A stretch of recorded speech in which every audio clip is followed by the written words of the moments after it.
Hi Danish learner, welcome back to my channel Danish Matters. I'm Tina Baga, your Danish friend and tutor. Today we're going to talk about Danish culture and the topic is friendship. Before we get started though, I would like to remind you that I'm also a Danish teacher, so if you would like a Danish course with me, then write to tina@danishmatters.dk. Now, why am I talking about friendship? Well, I have been teaching Danish for many years, since 2009, and I hear again and again that it's difficult to find friends. Many years ago, I had a German student who told me that she and her family were actually considering, after 4 years in Denmark, going back to Germany because they couldn't make friends. I was so touched by that story because 4 years, that's quite a long time with a daily life and holidays and weekends and whatnot without any friends. It was heartbreaking, and I've been thinking about that ever since, and it's many years ago now, but a lot of students actually struggle with this. She was not alone, and for some reason, Danes are difficult to make friends with. It is said that we're difficult to get close to. We're very reserved, very much on a distance, and we would say se folk an. That means that we would like to observe you a little bit and see if we like you before we make any advancements or before you can make any advancements toward us. We don't really want to get to know people just like that. We want to take our time. So we're pretty reserved, and that's probably difficult for people because it takes a long time before you can get close to Danes. Once you're close to us, then no problem. We're actually warm and kind people, but you need to go push through that, I don't know, metal, like our armor first. And that takes a while. And I find that very touching and very heartbreaking. And it's so sad to hear. And I really feel for my students who consider going back to their home countries because they can't find friends here. Note that you're not alone. It's all nationalities, all ages, but I will say it's easier when you are young. Also among the Danes, because among the Danes it's actually not that easy to find friends either, for the Danes even. But of course it gets more difficult the older you get. So if you're a young person and you just arrived, or you are young and you have been here for just a little while, start making friends if you can, if it's possible. And I'm not saying it's not possible if you've been here for a long time and you're young, or if you've been here for a short time or a long time if you are not young. It just takes a little bit more of an effort from you, because you can't change the Danes, right? The only thing you can change is how you think about it and how you approach this. It's almost like a fact that we're difficult to get close to. And that is why I would like to help you, and I have found a book that I would like to recommend to you. It has an English title, Come Together, but it is written by Jane Sandberg. As you can hear, it's a Danish name, and the book is actually written in Danish. So if you're a beginner or you don't know as much Danish as it takes to read this book, see if you can ask someone. I know you don't have any Danish friends. It's the circle. But I don't know, maybe at your local cafe, ask someone, what does these line mean? Or what do these line mean? Or what does this paragraph mean? Or, little bits and pieces. I think people would be willing to help you with that. But I would recommend it still.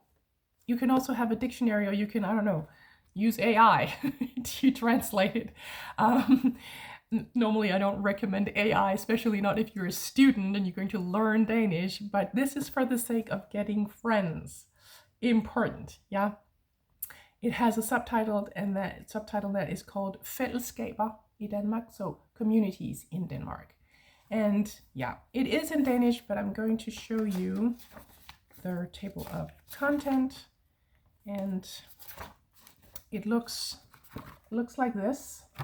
And the first one here, chapter, is Fællesskaberne lever, og de lever godt, meaning that the communities are alive and they're alive and well, they live well. Yeah, so they're here, different types. Grønne fællesskaber means green communities. So if you're all into that, those are the ones that you should seek out. Den lokale ildsjæl means a local person who's very passionate about local things. Yeah, so see in your local area. Mellemmenneskelighed, relations between people, different things here. Sundhed, that is health. Fællesskaber i små samfund, that could also mean something local, and it's actually communities in small communities. So communities within communities, small towns, little places. Yeah. Fællesskaber i storbyen. Storbyen is exactly, I mean, it's one word, right? And it often refers to the capital, but it could also mean other bigger cities. But that would then be store byer, 2 words, yeah? But storbyen just means that if you live in a bigger city, this is it, yeah? Fællesskaber for børn, unge og familier, communities for children, young people, and families. Those are the places, so those are the things that you can do. It's I think it's a very good book, and it's very diverse and very broad and has a nice feel to it.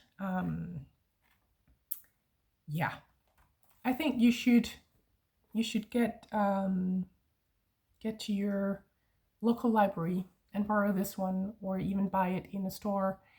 Ask someone if they can help you, or use Google Translate, AI, whatever it takes, right, to get friends. Because friendships are so important. It's important to have someone in your life that actually cares about you. Possibly more people, yeah, that would be, yeah, so people who care about you, more people, more than just one, but at least one person that you can confide in, and someone you can trust, and someone who is looking a little bit out for you. Yeah, it's going to call and say, oh, how are you doing? Or text you with little messages and say, oh, look at this, or are you interested in a cup of coffee? Or, I mean, of course you can have coffee or dinner, or, I mean, with other people without them being your friends, but most people need a little more emotional closeness, yeah? Someone who is close to you, someone that you can actually talk to for real, not just superficial small talk kind of stuff, yeah? I will also say that Danes are often very involved in what we call foreninger, foreningsliv.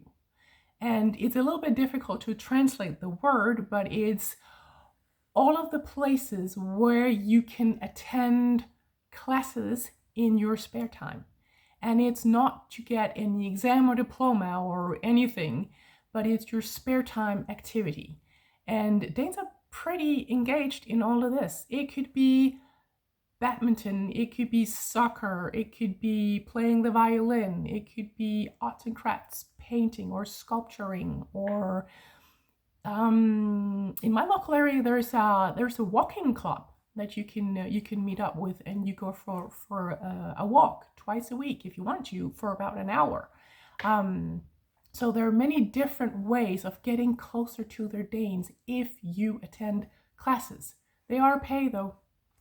Not everything is free in the Danish society, but if you have the means for it, I really recommend that you think about what interests you and you go for that. See if there is any possibility where you live, or at least close by, where you can attend classes, meet people that are interested in the same things as you, because then you have something in common, and then you can get to talk to people, and then you can get to know them after a while. I hope not for years.